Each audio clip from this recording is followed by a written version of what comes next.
Pernahkah kamu merasa situasi saat bertemu teman lama? Seharusnya jadi momen senang untuk saling menyapa, tapi justru berubah jadi tidak nyaman. Pertanyaan-pertanyaan yang tidak sensitif muncul, komentar tentang tubuh, tentang hidup, tentang pilihanmu, dan tiba-tiba tanpa sadar kamu mempertanyakan dirimu sendiri. Kamu mulai bertanya, apa benar aku seperti itu? Apa aku salah? Padahal sesungguhnya tidak ada yang salah dengan dirimu. Seringkali kita terlalu mudah membiarkan pendapat orang lain mencuri kedamaian kita.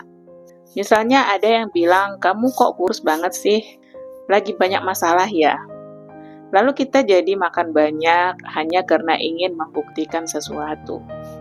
Kita ingin menyangkal anggapan mereka, padahal mereka mungkin hanya kehabisan topik bicara. Komentar mereka tidak selalu mencerminkan pikiran mereka, tetapi kita sering memasukkan kata-kata itu terlalu dalam, terlalu personal, seolah-olah mereka sedang menyerang kehidupan kita.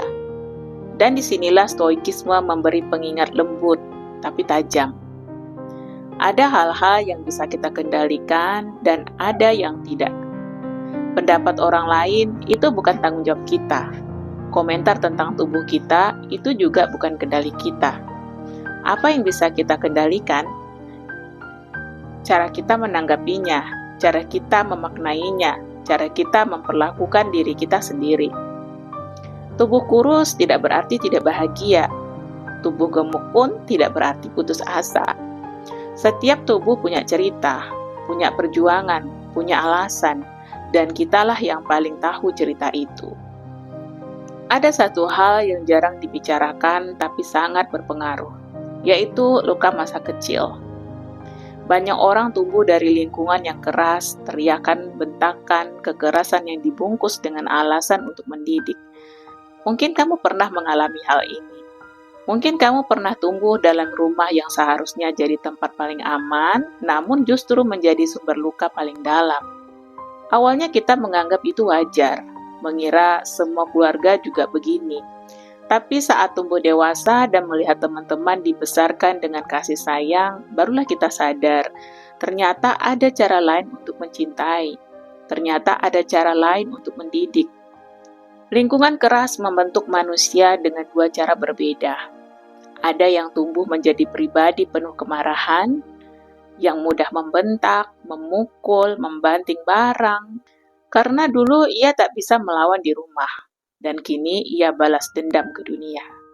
Ada juga yang tumbuh menjadi pribadi yang terlalu lembut, takut berkata tidak, takut mengecewakan orang lain, merasa tidak layak dicintai, menganggap dirinya tidak berharga, dan pada titik tertentu kelelahan itu bisa sangat dalam, sampai membuat seseorang ingin menyerah.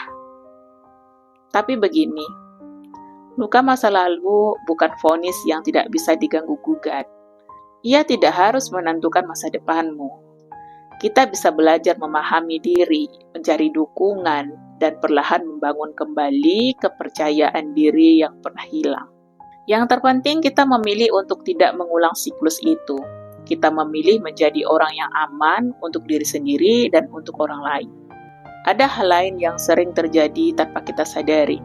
Luka lama membuat kita mudah dimanfaatkan.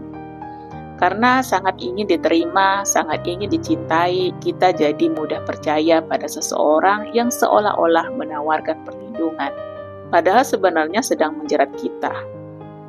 Kalimat-kalimat seperti, tidak ada orang yang bisa menerima masa lalu kamu selain aku. Atau kalau kamu tidak nurut, aku ceritakan masa lalu kamu ke semua orang. Atau kamu tanpa aku bukan apa-apa. Ini bukan cinta, ini manipulasi, ini pengendalian. Banyak orang tidak sadar bahwa mereka sedang berada dalam hubungan toksik. Karena mereka terbiasa disalahkan sejak kecil, mereka mengira itu normal, mereka terbiasa menerima perlakuan buruk. Mereka kira itu yang pantas mereka dapatkan. Aku pun pernah terjebak dalam hubungan beracun selama bertahun-tahun. Aku bertahan karena takut ditinggalkan, karena takut tidak ada yang mau menerimaku lagi. Karena pikirku waktu itu sudah banyak tahun berlalu, masa mau disia-siakan? Tapi justru rasa takut itulah yang membelenggu. Semakin lama bertahan, semakin hilang harga diri. Semakin lama mencoba, semakin kosong hati.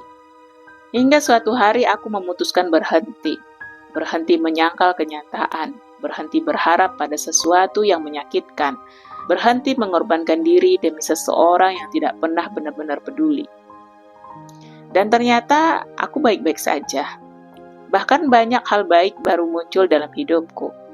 Aku merasa seperti lahir kembali dengan luka yang sama, tapi dengan kekuatan yang baru. Epictetus pernah berkata, yang membuat kita menderita bukan peristiwa yang terjadi, tetapi apa yang kita pikirkan tentang peristiwa itu. Luka masa lalu tidak selalu bisa kita pilih. Komentar orang lain tidak bisa kita atur. Perlakuan buruk seseorang tidak bisa kita cegah, tapi cara kita memaknai semuanya itulah yang membentuk kita.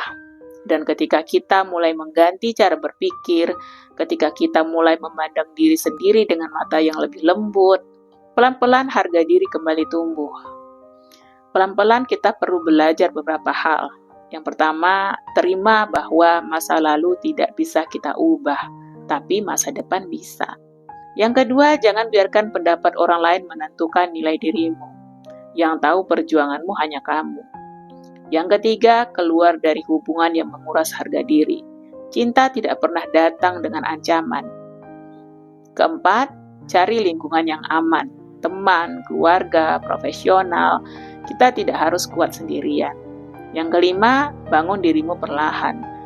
Langkah kecil pun tetap langkah maju. Di dunia ini ada miliaran manusia, tidak mungkin hanya satu orang yang bisa menerimamu.